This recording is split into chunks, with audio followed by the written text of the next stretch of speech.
Ao falar de Goethe, é indispensável citar uma obra. Fausto. Goethe começou a escrever a primeira parte de Fausto, a obra mais citada da literatura alemã e uma das maiores do mundo, aos 21 anos. Goethe trabalhou em Fausto, que é uma cidade da Alemanha, e está internacionalizado desde os seus 20 anos, até os 57 anos de idade. A segunda parte saiu em 1832, logo após a morte de Goethe.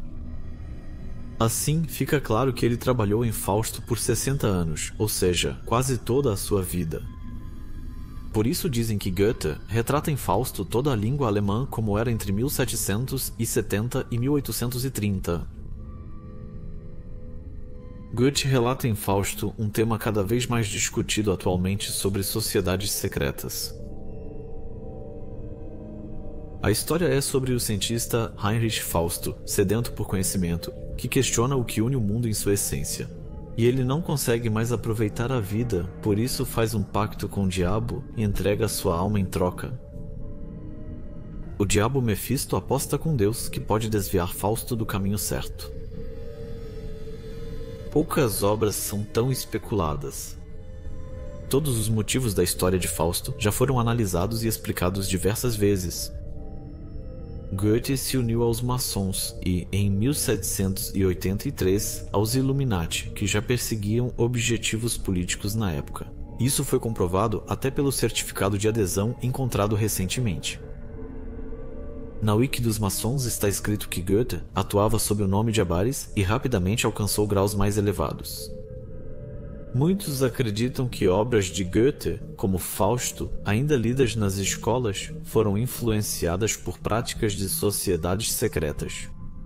Não se pode descartar que, além das intenções científicas e poéticas, ainda exista uma mensagem oculta e secreta que não pode ser expressa abertamente.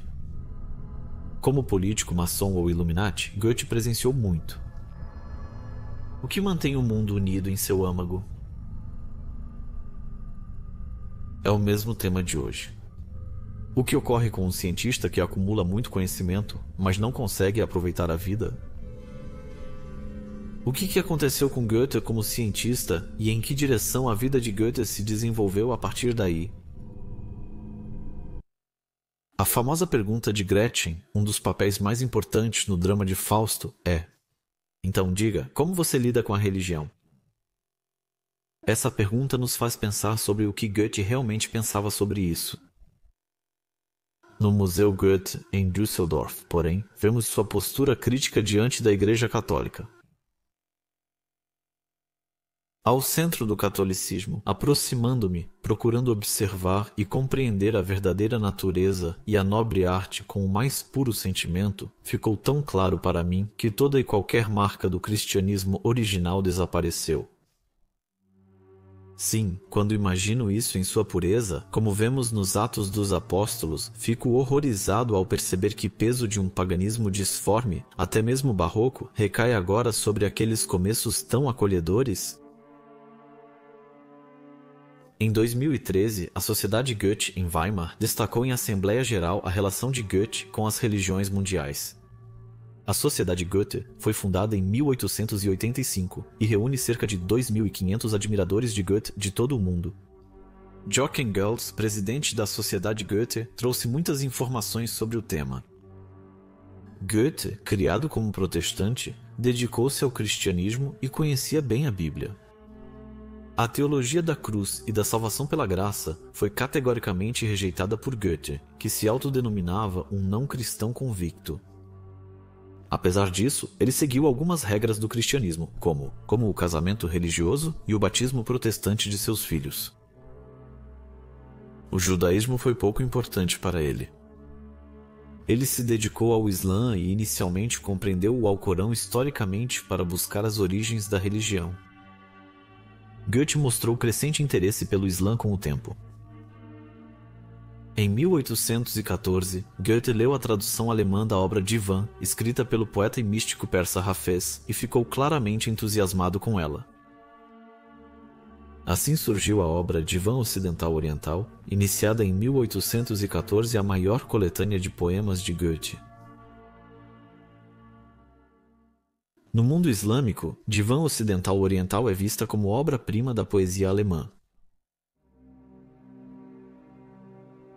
A obra é composta por 12 livros, incluindo o livro de Hafiz e o livro do copeiro. Cada um tem suas próprias características. Imagens de Hafiz foram sempre incorporadas e traduzidas para o alemão de forma fascinante. Mas quem foi Hafiz?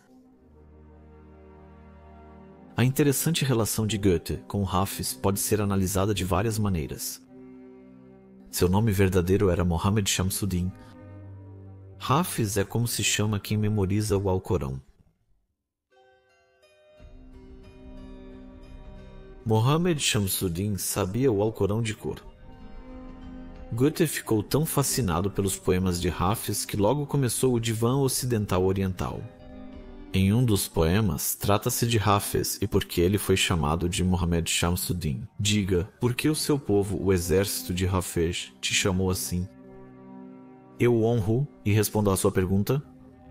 Porque, em feliz memória do Alcorão consagrado, eu guardo o legado inalterado e assim me comporto de forma tão piedosa que nem a maldade comum do dia a dia me toca ou me afeta. Aprecio a palavra e a semente do profeta como é devido, por isso me deram o nome. Hafiz, por isso, ao que me parece, eu não gostaria de ceder a você. Se pensarmos como os outros, acabaremos iguais a eles. Assim me assemelho a você, Hafiz, pois a imagem do eu dos livros sagrados foi impressa em mim, como no pano a imagem do Senhor. Em meu peito silencioso, ela me revigorou, apesar da negação, obstáculos e roubos, com a serena imagem da fé.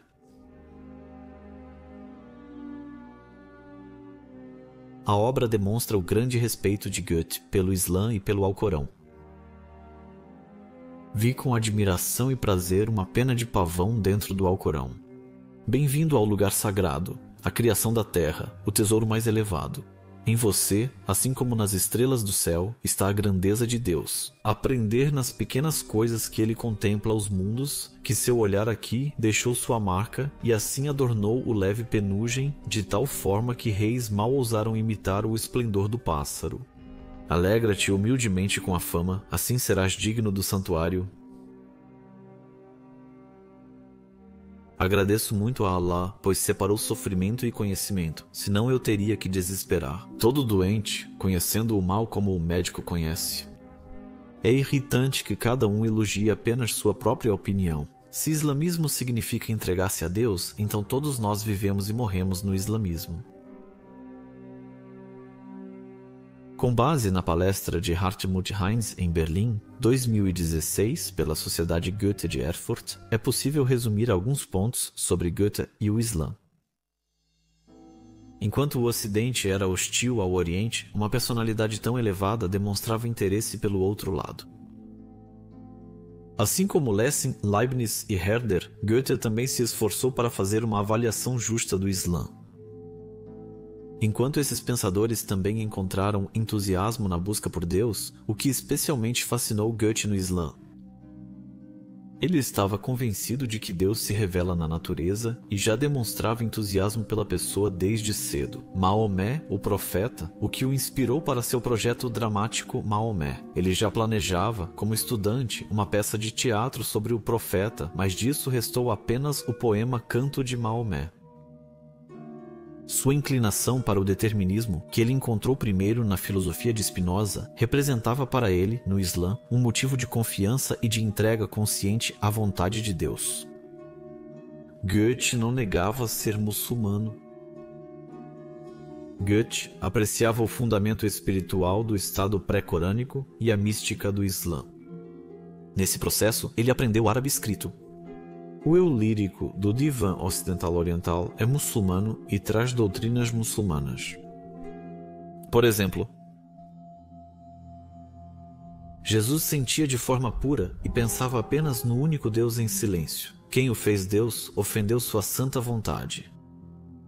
E assim deve parecer certo o que também Maomé conseguiu. Ele conquistou o mundo apenas com o conceito do único. Por fim, mais um poema, no qual ele, por exemplo, usa a metáfora do vinho, que também entre os sufis é um símbolo do êxtase de um derviche pelo amor de Deus. Se o Alcorão é eterno, isso não me interessa. Que ele seja o livro dos livros, acredito por dever de muçulmano.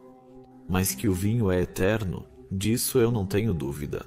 Ou que ele foi criado antes dos anjos, talvez também não seja apenas poesia. O bebedor. Seja como for, Deus olha para nós com mais frescor.